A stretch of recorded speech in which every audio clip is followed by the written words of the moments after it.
Hi, I'm Chris Kepler, and welcome to Does This Happen to You? I'm an actor, voice actor, audiobook narrator, and writer. I love reading, pondering, and sharing humorous stories about the freakish things that happen in everyday life. That's why this podcast features funny stories from fantastic writers about our daily aberrations, a micro audiobook about life and befuddlement just for you. Our story this week is from Stephanie D. Rondeau, who you'll find on Medium.com. And here is: Old ladies love to tell this lie to new moms, and we always believe them. When my daughter was little, she was a calm, unbothered baby and toddler. She was just about as easy as a baby can be.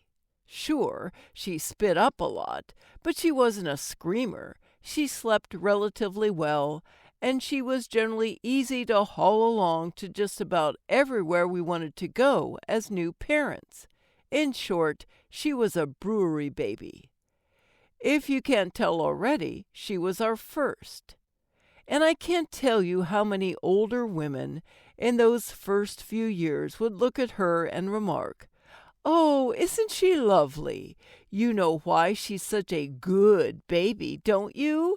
It's because of you." I know, I'm rolling my eyes too.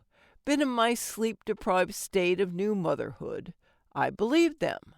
I knew it was true. I had created and nurtured this mild-mannered baby because I was so calm and loving, and had already perfected the art of positive parenting. Of course, I was an expert. I had a whole 9 months of parenting under my belt. Why didn't I have a book deal as a parenting expert yet? So I floated through the first few years of my daughter's life, basking in the glow of perfect parentness that had created such a flawless baby. The old ladies always know what they're talking about, right? There's no way they could be wrong. Every giggle and coo that came out of my daughter, every little smile, every outing we had that was easier than rolling a ball downhill, it was all because of me. The old ladies said so. The old ladies are always right, except for when they're very, very wrong. You see, my son was born 3 years later, and guess what? He had the exact same parents, the exact same 2 sets of DNA that created him, the exact 2 same people raising him, loving him, doting on him. You see where this is going, don't you? The only way someone would describe my second-born as a mild-mannered anything is if they observed him from afar. And by afar, I mean far, far away, where there was no possibility of them seeing or hearing him. When we went out, the same old ladies who oohed and ahed over my firstborn were now clutching their pearls and running from the fire-breathing dragon that poked his head out of my ergo baby periodically. They were gasping in shock as he threw handfuls of fluorescent yellow mac and cheese across the restaurant table, screeching like a velociraptor who just broke a toenail. It wasn't long before I had the startling realization. If the calm disposition of my first baby was because of me, does that mean that this maniacal little baby raptor is also because of me? In the words of Steve Urkel, did I do that? After wiping down the walls of a restaurant for the 42nd time and curling up in the fetal position under the table, it hit me that my child's disposition actually had nothing to do with me. So what is it then?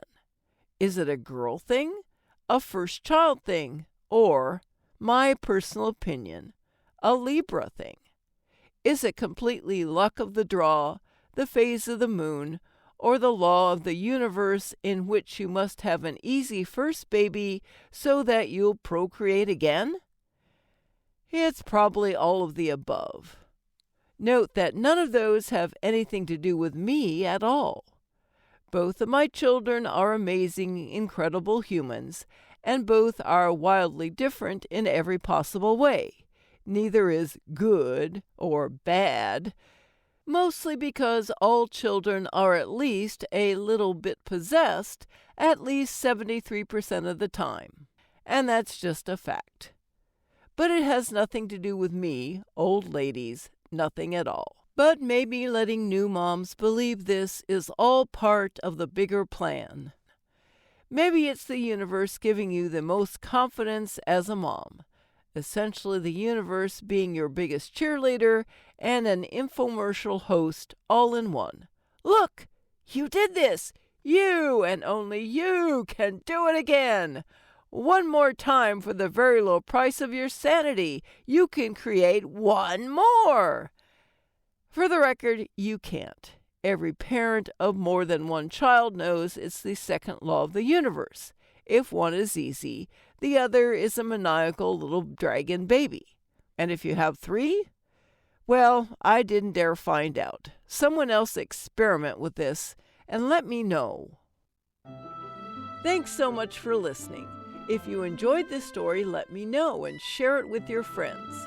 Follow me at Chris Narrates on Twitter or Chris K. Kepler on Facebook, or check out my website, chriskepler.com.